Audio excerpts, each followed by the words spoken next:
There's several ways that you can get involved and get into the magazine. First, of course, there's advertising. And, advertising is great because you can control when it goes out, what you're presenting. There's also advertorials that some magazines will offer. And basically, those are also a paid advertising vehicle. They're a little bit different than an ad in that you can include your listings, your advertisement for yourself, and also there's usually an opportunity for some copy, so you can write text as well. And then, of course, there's editorial coverage, and maybe I'm biased, but I think that might be what your goal should be anyways, just because readers understand that anyone can purchase an ad, but if you are the person who a magazine chose as their expert source, I think that carries a lot of weight. So that's really something to work toward. And in terms of achieving editorial coverage, a PR firm is a good option just in that they can be more persistent maybe than you might have time to be. They can follow up with an editor every day or every week or whatever is necessary. You might not have time to do that. The other thing is they're just a really good resource for you in terms of crafting a pitch. They know what editors are looking for. They can really help you with that. And again, as Jennifer mentioned, they're expensive, so you need to, or maybe not expensive, but there's a cost to it. So you need to just do kind of a cost-benefit analysis and decide if that makes sense for you.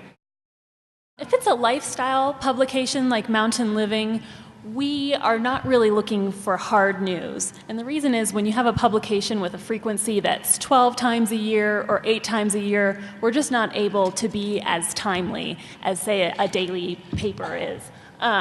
So that being said, we're looking more to talk about trends, and we're really looking for stories that offer some takeaway for our readers so they can read the story and then put the magazine down and take action on what they've read. So some different things that we have covered, and I think some other lifestyle magazines would be interested in, is we have a monthly department that's a real estate department, and in it we feature luxury homes that are for sale. And the format kind of looks like a listing. So we would run a beautiful photo of a home, have a description of the property, have the listing agent's name and contact information. And so a good tip for that kind of a thing is have really great photography if what you're trying to pitch is a listing, because honestly, that's what we look for when we're deciding what we're going to run. There could be 2 green homes, and one is much greener than the other one, but if the much greener one has a photo that you snapped while you're driving by through the window of the car, we're not going to write about that one. We would write about probably the less green one that has a gorgeous photo, because this needs to match the feel of the rest of the magazine. So that's one thing we do. We always do a house of the moment, which is the last page of the magazine.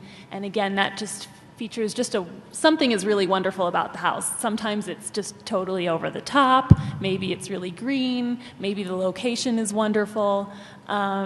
That's another option. We do a real estate issue every year, and in that we like to talk about where are the hot places to build or buy now, and specific to green, what are the green developments across the West? Also, where are the best investments? Maybe it's a place that a reader hasn't heard of, but this is the place to kind of get in on the ground floor now. So we're always looking for that kind of insider information too that our readers can't get anywhere else. Also, in terms of green, if say we're doing a remodeling issue or another magazine is doing a remodeling issue, an idea is a story on if you're going to remodel your home and add things to make it greener, what are the best investments? Should I work on the kitchen? Should I put on photovoltaic panels on the roof? So any advice that you can offer as to what is going to provide the most gains at resale time, I think that's another great angle. And I've always wanted to see a story that kind of does a cost-benefit analysis of some green features that buyers might commonly encounter. So say maybe it's a seller and they want to do some things to their house and they're thinking of, again, let's say photovoltaic panels that they're going to put on the roof. Well, what's the upfront cost of that? What can they save every month? by having that in place. How long does it take to recoup that initial investment? And then when it's time to resell the house, how are they going to benefit from that? Can their list price be higher, and how much higher because of that? And I always thought that that would be pretty cool to maybe have a list of 10 common things that someone might do to their home and what the benefit of that is. For a magazine like Mountain Living, we publish 8 times a year, and our lead time is about 3 months. That's the minimum that you would want to come to us, because that's when we're starting to plan the content. So many times I feel so bad, but I'll be working on, say I'm working on the October issue, and we're about to send it off to the printer, and someone will call and say, hey, I have this great idea for October, and it's like, well, it's too late. So keep that in mind. About 3 months is your minimum, but it's fine to, if you, one good tip is to go onto a magazine's website and look at their editorial calendar. And if it's not on the website, you can always call someone at the magazine and ask them for it. And take a look at what magazine you think is going to be, or what issue is going to be the best fit for what you're pitching. And so if you know that Mountain Living does a real estate issue every summer, and even though you might have missed the one that we just did, you know we're going to do it again next year. So it's completely acceptable to call or send an email and say, hey, here's an idea to keep in your file for next year, and I'll follow up with you. So you don't have to get us right when we're planning the issue. It's fine to make that contact before, too.